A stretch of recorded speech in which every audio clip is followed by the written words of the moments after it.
한번 고백하고 말씀 듣겠습니다. 우리 모두 주님의 기쁨이 됩시다.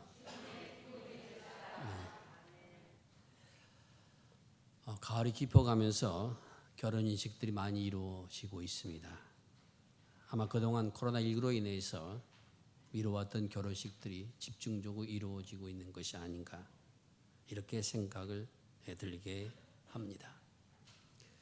이제 또 코로나19가 더 심해져서 결혼식 올리는 것 자체가 좀 문제가 아닌가 하는 생각이 들 정도로 우리 마음도 좀 다급해지고 있습니다.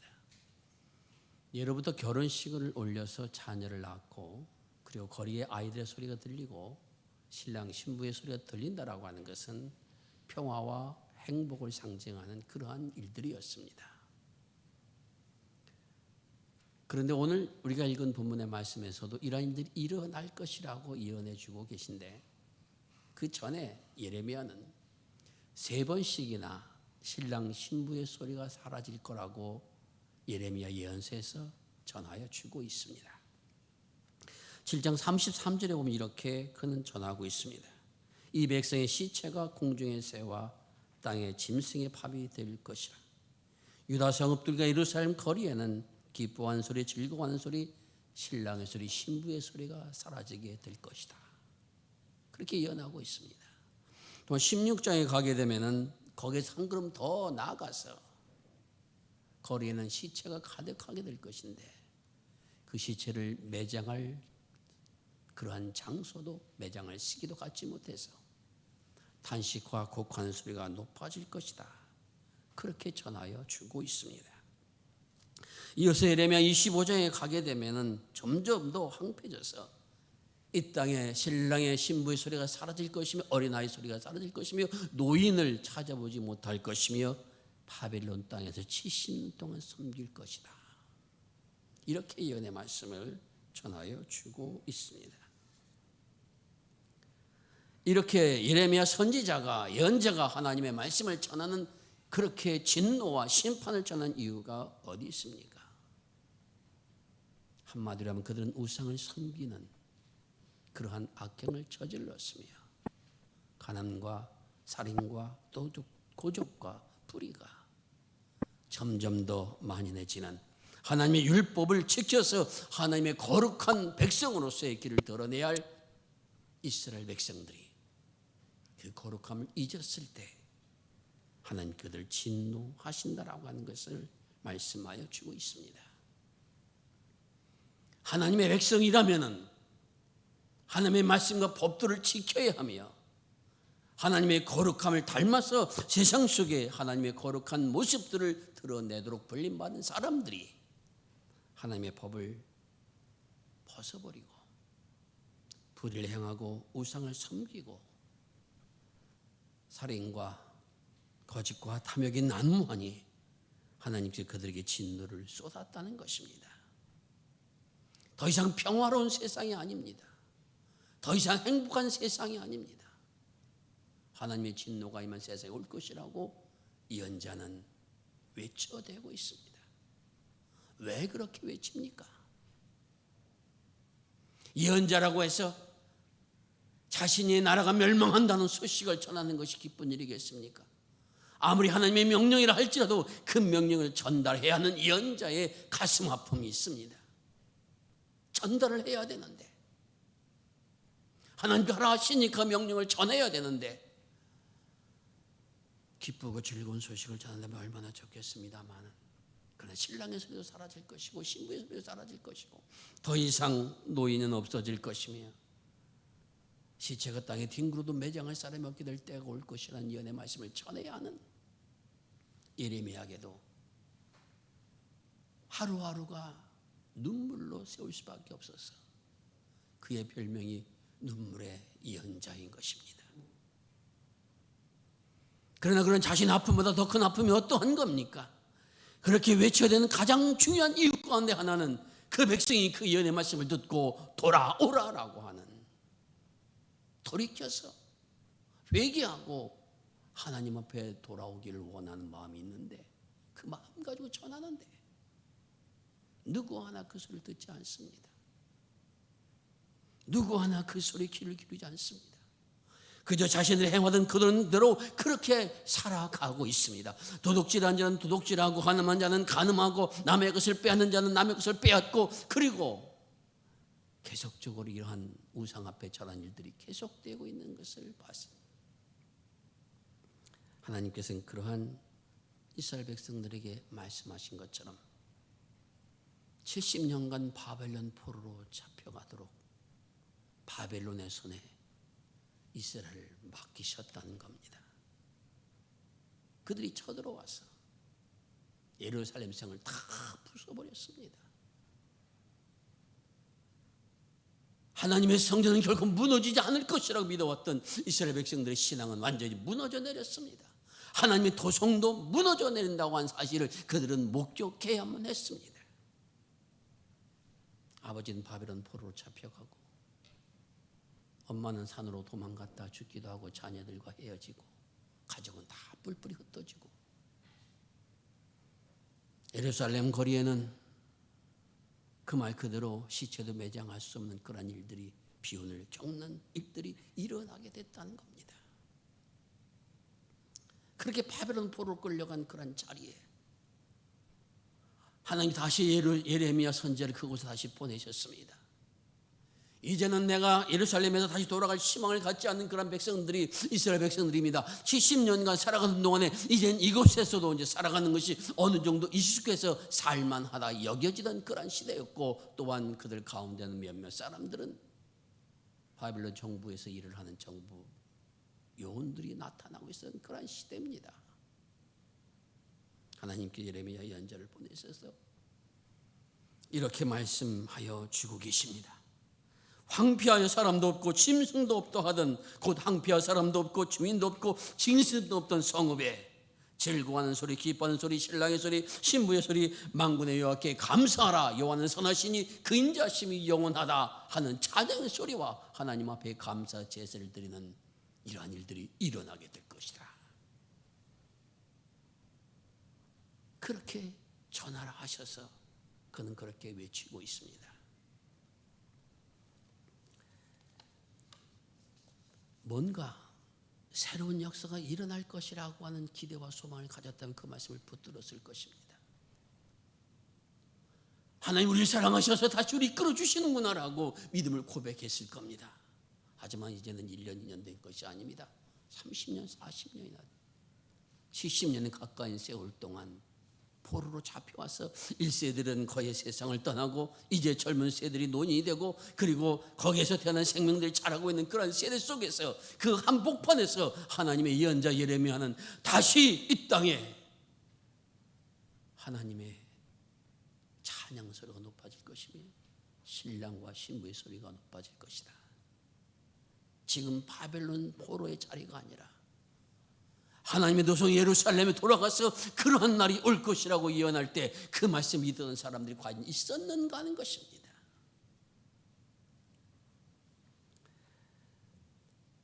어느 면에서 예언자 예레미야가 전하는 그러한 소리는 허공에 울려 퍼진 소리처럼 그들의 귀에는 들리지 않았습니다.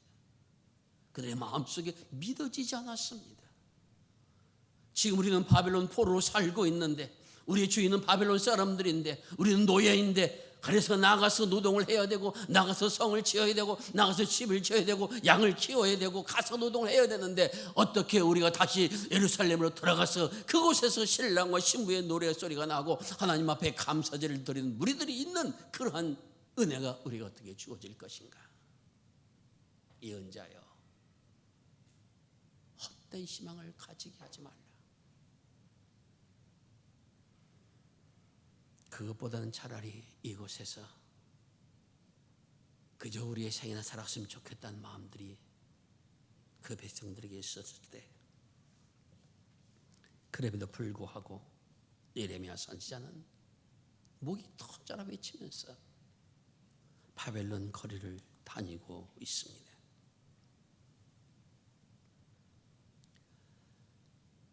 이스라엘 백성들이 그런 예언의 소리를 듣고 하나님 우리가 잘못했습니다. 우리를 하나님 앞에 범죄하지 못했습니다. 우상을 섬기는 죄를 범했습니다. 우리가 도덕적으로 타락했습니다. 하나님의 율법을 버리고 해이했습니다. 주여 용서하여 주옵소서라고 그들이 회개의 눈물을 흘렸던 그러한 역사가 있다면 그 예언의 소리는 그들의 마음속에 들었을 것입니다. 마음으로 받아들였을 것입니다. 하지만 구약성서 어디에도 그들이 자신들의 죄를 회개하고 돌이켰다라고 하는 기록은 없다는 겁니다. 그럼 이 예언자 예레미야는 왜 이 말씀을 전하고 있는가? 물론 하나님께 전하라고 하는 것입니다. 하지만 예레미야 예언자가 그 하나님의 말씀을 믿지 못한다면 그는 전하지 못했을 것입니다. 그는 믿음을 가지고 있었기 때문에 전합니다. 바벨론 포로로 갈 것이라고 하셨던 그 예언의 말씀이 이루어졌다면, 다시 돌아올 것이라고 말씀하셨던 이 하나님의 말씀 반드시 이루어진다라고 하는 믿음이 있습니다. 하나님 우리가 진노하셨지만 우리의 긍휼을 베풀어 주실 것이며, 하나님의 선하심은 우리를 떠나는 것이 아니며 오늘 우리와 함께 하시고 있다는 믿음을 가졌기에 그는 목이 터져라 외칠 수밖에 없다라는 것입니다. 예레미야가 의지했던 것은 하나님의 긍휼과 하나님의 자비심과 하나님의 선하심입니다. 아무리 잘못한 백성이라도 우리는 하나님의 백성이며, 아무리 어리석은 백성이라도 우리는 하나님의 백성인데, 이 백성은 아버지신 하나님께서 긍휼히 여겨주실 것이라는 믿음을 가지고 있었다는 것입니다. 그 믿음을 가지고 그는 증거하였던 겁니다.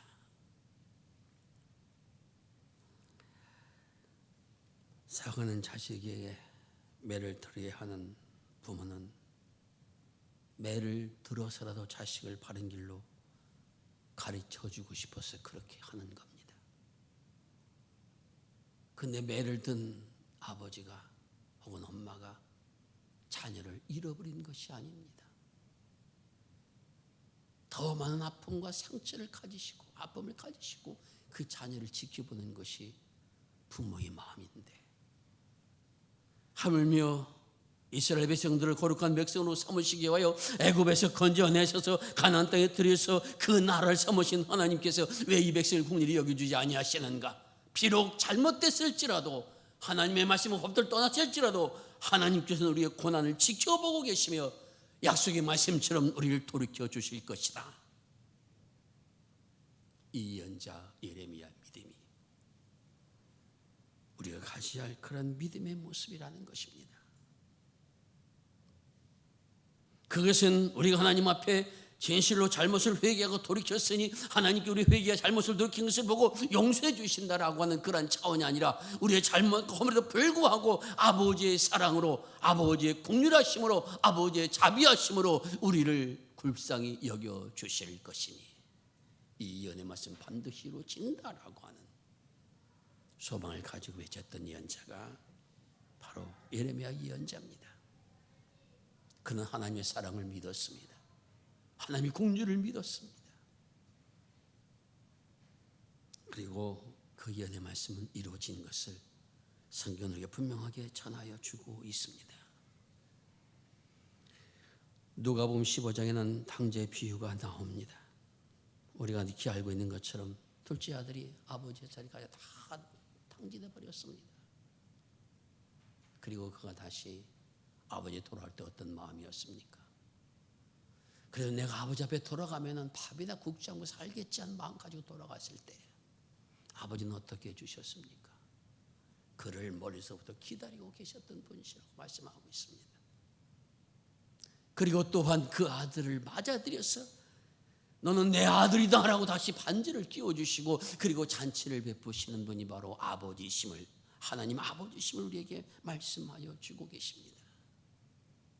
예레미야 예언자도 이스라엘 백성들이 잘못했다는 것이 아닙니다. 분명히 잘못했기에, 하나님의 말씀을 떠났기에, 하나님의 법도를 어겼기에 그들은 바벨론 포로로 잡혀갔지만 지금도 이 포로된 자리에서 우리의 아픔과 우리의 고난을 하나님께서 돌보아 주고 계시며, 언제는 하나님의 역사가 우리를 다시 약속하신 말씀처럼 예루살렘으로 돌아가게 해 주실 것이다. 처음에 예루살렘에서 이스라엘 백성의 패망을 선언할 때는 굉장히 마음이 아팠을 것입니다. 돌아오라 외쳐도 돌아오지 않는 그러한 백성들을 바라보면서 그는 예루살렘 거리를 울면서 다녔던 예언자였습니다.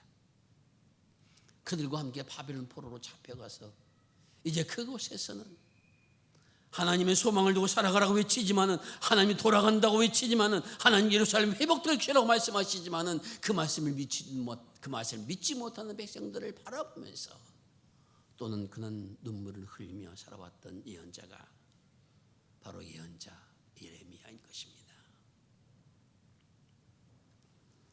사랑하는 성도 여러분, 오늘 우리들이 이 시대에 외쳐야 할 소리가 무엇인가? 예레미야 예언자가 졌던 이 믿음의 소리들이 우리 마음속에 외쳐져야 된다라는 것입니다. 무엇을 말씀하여 주고 있습니까? 아무리 세상이 험하고 아무리 세상에 질병이 많고 아무리 세상이 우리를 괴롭힌다 할지라도 하나님의 구원은 우리를 떠나지 않았으니 하나님 말씀 앞에 우리가 서야 되며 그 말씀을 따라야 되며 그 말씀을 지켜나가는 믿음의 사람들로 서야 된다라고 하는 이 예언자의 소리가 우리의 소리가 되어야 될 줄로 믿습니다. 하나님의 약속은 반드시 이루어질 것을 믿기에 그 믿음 안에 우리의 뿌리를 두고 이 어려운 세대를 겪고 이겨나간 은혜가 우리 모두에게 임할 수 있기를 바랍니다. 독일 사람들이 그들의 국가 기념일에는 부르는 그러한 찬송가가 있습니다.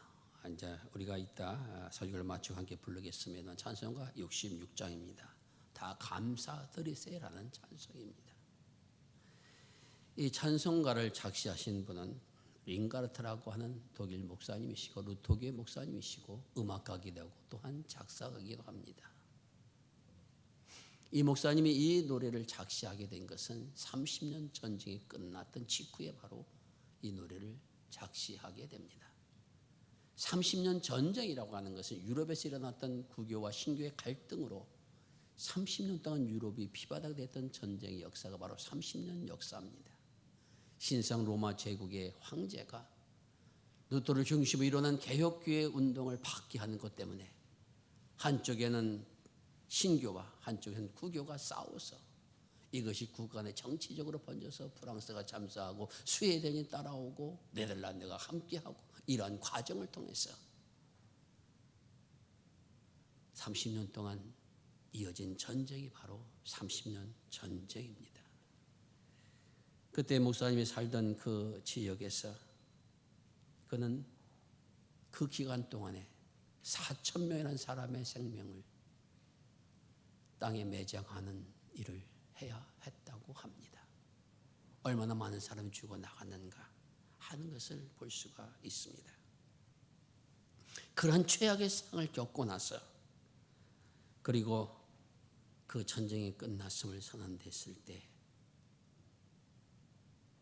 그는 이 찬송가를 작시하게 됩니다.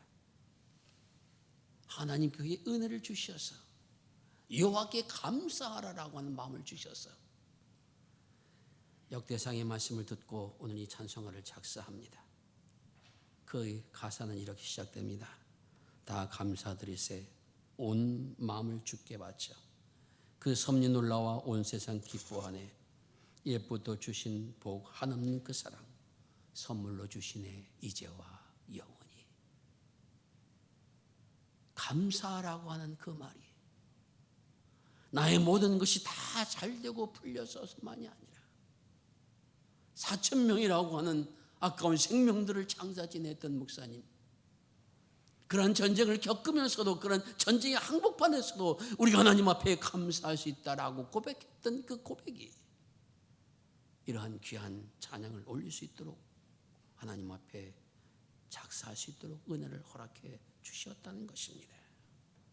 하나님의 사랑은 지금이나 예나 변함이 없건만 사람들이 그 사랑을 모르는데 이렇게 엄청난 재난을 겪고서야 그 사랑의 의미를 알게 되니 그것도 저도 하나님 앞에 감사해야 된다라고 하는 이러한 마음이 그 가사 속에 담겨 있다라는 것입니다.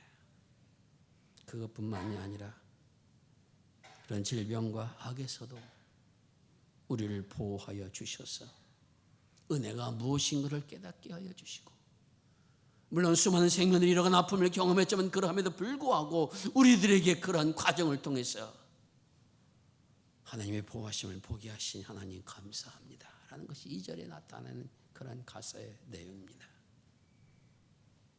그러므로 감사드려야 된다. 저 높으신 하나님 앞에. 높다는 것은 단순히 거리적인 관계가 아니라 우리의 생각과 차원이 다르고 우리를 한결같은 사랑을 돌봐주시는 분이 계시니 그러므로 하나님 앞에 감사를 드려야 된다. 이러한 노래를 불렀고 그 감사의 노래를 목사님 심은 교회에서 눈물 바다가 돼서 불렀던 노래가 바로 이러한 찬송입니다. 사람들은 죽어서 매일같이 장례를 지나는 그런 순간 속에서도 하나님의 은혜를 기억하고 하나님의 사랑을 기억해내는 여기에 믿음의 사람들의 신앙의 힘이 있다는 것입니다. 어떤 절망도 넘어서며 죽음의 권세도 넘어서는 부활의 힘이 그리스도인들의 힘이라고 하는 사실들을 우리는 증거하도록 불림받은 하나님의 사람들입니다. 사랑하는 성도 여러분, 코로나19의 기세가 꺾이지 않고 더 심해져 갑니다. 12월에는 600명의 확진자가 나올 수 있다고 경고하기도 합니다. 오랫동안 답답했던 사람들이 주말만 되면 차를 가지고 나가느냐고 거리마다 차들로 인해서 메워지고 있습니다. 어떤 사람들은 두려워서 집 안에만 있고 나가지도 않습니다.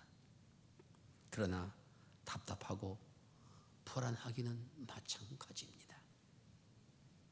이러한 때 우리는 예언자 예레미야에 가졌던 믿음을, 그 소망을 가져야 될 줄로 믿습니다. 하나님 그래도 우리를 사랑하시고 우리를 긍휼히 여기시며 우리가 이 시간 외쳐야 될 기도의 제목은 주여 우리를 긍휼히 여겨 주옵소서. 이러한 기도가 하나님 앞에 올려질 수 있는 때라고 하는 것을 주님 우리에게 말씀하여 주고 계십니다. 하나님께서 온 세상을 다스려 나가시는 하나님께서 반드시 이러한 세계의 아픔을 끝내시고 역사의 주인 누구신가를 깨닫게 하시며 우리가 겸허히 하나님 앞에 서게 하여 주실 것이라는 믿음의 고백을 가지며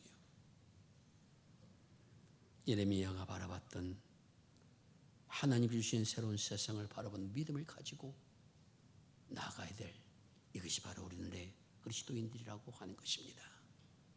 독일의 링가르트 목사님처럼 매일같이 장례를 지내는 그런 순간 속에서도 여호와께 감사하라. 그는 선하심이 영원하며 그 인자심이 영원함이로다. 이렇게 고백할 수 있는 믿음을 갖기까지 그리고 다시 이 땅에 결혼식이 올려지고 신부의 소리가 신랑의 소리와 어린아이 뛰는 소리와 노인의 그것을 바라보는 즐거운 소리가 있을 때까지 하나님의 약속의 맛을 믿고 우리의 걸음들을 살아가는 은혜가 우리 모두에게 있을 수 있기를 바랍니다. 언제 어디서나 하나님이 사랑이시고 하나님이 선하시며 하나님이 긍휼하시며 우리를 돌보신다. 이렇게 고백하며 외칠 수 있는 믿음이 우리 모두에게 있기를 주의 이름으로 축원을 드립니다. 기도하겠습니다.